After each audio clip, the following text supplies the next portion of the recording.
നമ്മൾ ഇന്നലെ ചിന്തകളെക്കുറിച്ച് പറഞ്ഞു. ഞാൻ ആരാണ്, ഞാനിവിടെ നിന്ന് വന്നു, എന്തിന് ഞാൻ ഇങ്ങോട്ട് വന്നു, ഈ ഭൂമിയിൽ എങ്ങനെ എത്തിച്ചേർന്നു, എന്തിനിങ്ങനെയൊക്കെ ജീവിക്കുന്നു, എന്താണ് ജീവിതത്തിൽ ഇത്രയും കഷ്ടപ്പാട്, ദുരിതങ്ങൾ, ഇതൊക്കെയാണ് നമ്മൾ ഇന്നലത്തെ വീഡിയോയിൽ കണ്ടതല്ലേ. ഇന്ന് നമ്മൾ കാണാൻ പോകുന്നത് നമ്മൾ ആരാണ് എന്നുള്ളതാണ്. നമ്മൾ ആരാണ് ആക്ച്വലി? നമ്മൾ നമ്മുടെ പൂർവികർ തന്നെയാണ്. അതായത് നമ്മുടെ ശരീരത്തിലോടുന്ന രക്തം നമ്മുടെ പൂർവികരുടേതാണ്. അവരെന്തനുഭവിച്ചോ അത് തന്നെയാണ് നാമും അനുഭവിക്കുന്നത്. എങ്ങനെ പറയാൻ പറ്റും അവരെ അനുഭവിച്ചത് തന്നെയാണ് നാമും അനുഭവിക്കുന്നതെന്ന്? ഉറപ്പായിട്ടും പറയാൻ പറ്റും. കാരണം അവർ അനുഭവിച്ച അതേ ഉൾമുറിവുകൾ, അതേ സങ്കടങ്ങൾ, അതേ ദുഃഖങ്ങൾ അതേപടി നമ്മൾ അനുഭവിക്കുന്നുണ്ട്. അവരെ അറിഞ്ഞിട്ടില്ലാതെ അവരുടെ സങ്കടങ്ങളൊക്കെ ഉള്ളിലൊതുക്കി, അവരുടെ ദുഃഖങ്ങളൊക്കെ ഉള്ളിലൊതുക്കി, അവരുടെ പ്രയാസങ്ങളും മാനസിക വിഷമങ്ങളും ഉള്ളിലൊതുക്കി. അവർക്കത് തിരിച്ചറിയാൻ കഴിഞ്ഞില്ല. തിരിച്ചറിഞ്ഞ അപൂർവം ചിലരുണ്ടായിരുന്നിരിക്കാം. പക്ഷേ തങ്ങൾ കടന്നു പോകുന്ന ദുഃഖങ്ങളും വിഷമങ്ങളും നമ്മൾ തിരിച്ചറിയേണ്ടതാണെന്നും അത് നമ്മൾ പൂർണ്ണമായിട്ടും അനുഭവിച്ച് മനസ്സിലാക്കേണ്ടതാണെന്നും ഉള്ള ഒരു അവബോധം അവർക്കൊരുപക്ഷെ കിട്ടിയിരിക്കാൻ ഇടയില്ല. അതിനാൽ അവർ തങ്ങൾ നേരിട്ട പ്രശ്നങ്ങളും ദുഃഖങ്ങളും എല്ലാം മനസ്സിലൊതുക്കി അത് ശരീരത്തിലല്ല, മനസ്സിലല്ലെങ്കിൽ അവരുടെ DNA അടിഞ്ഞുകൂടി.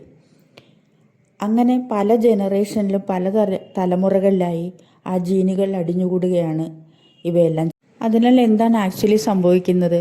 അവരനുഭവിച്ച അതേ വിഷമങ്ങളും അതേ ദുഃഖങ്ങളും അതേ മനപ്രയാസങ്ങളും അതേ ജീവിത സന്ദിഗ്ധ അവസ്ഥകളും നമ്മളിലേക്കും പകർന്നു. നമ്മളിപ്പോൾ വിചാരിക്കും അത് എത്രയോ ഇരട്ടിയായിട്ടായിരിക്കും അവരനുഭവിച്ചതിനേക്കാളും. അടുത്ത ജനറേഷനാകുമ്പം അത് 2 ഇരട്ടിയോ 3 ഇരട്ടിയോ അങ്ങനെ കൂടിക്കൂടി ആ ദുഃഖം, ഘനീഭവിച്ച ദുഃഖം അടുത്ത ജനറേഷനിലേക്കും പകരുന്നു.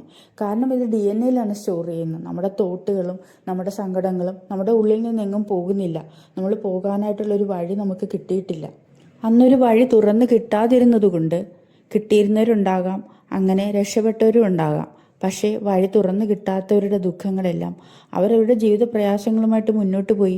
കുറേ ജീവിത വിജയങ്ങൾ അവർക്കുണ്ടായി, കുറേ കാര്യങ്ങൾ അവർ നേടി, അത് തലമുറകളിലേക്ക് പകർന്നു. മറ്റുള്ളവർ അത് അനുഭവിച്ചു, അവരും കുറേയൊക്കെ അനുഭവിച്ചു. പക്ഷേ ആ ദുഃഖങ്ങളും സങ്കടങ്ങളും അവരുടെ സഹനവും അത് അവിടെ തന്നെ പകർന്നു. ആർക്ക്? അടുത്ത ജനറേഷനിലേക്ക് പകർന്നു. അത് അവരും അറിഞ്ഞില്ല, അടുത്ത തലമുറയും അറിഞ്ഞില്ല. പക്ഷെ ജീവിതത്തിൻ്റെ ഓരോ ഘട്ടത്തിലും ദുഃഖങ്ങൾ വരാൻ ഓരോരുത്തരും ചിന്തിക്കാൻ തുടങ്ങുന്നത് എന്താണ് സംഭവിക്കുന്നത്, എന്താണ് എൻ്റെ ജീവിതം ഇത്ര ദുഷ്കരമായി തീർന്നത്, എന്താണ് എൻ്റെ ജീവിതത്തെ പുറകോട്ട് വലിക്കുന്നത്, എനിക്ക് മാത്രം എന്താണ് ഒരു പുരോഗതി ഉണ്ടാകാത്തത്? ഇത് ഒരാളുടെ അല്ല, 2 പേരുടെ അല്ല, 10 പേരുടെ അല്ല, ഓരോ മനുഷ്യനും ഓരോ ദിവസവും ഓരോ നിമിഷവും അനുക്ഷണം അനുഭവിക്കുന്ന ഒരു ചിന്തയാണ്. അപ്പോൾ നമുക്ക് ഇതിൽ നിന്ന് എന്താണ് ഒരു മോചനം, ഇതെങ്ങനെ പരിഹരിക്കാം, ഇതൊക്കെയാണ് നമ്മൾ കാണാൻ പോകുന്നത്. അടുത്തടുത്ത വീഡിയോകളിലായിട്ട് ഇതൊക്കെ നമുക്ക് കാണാം.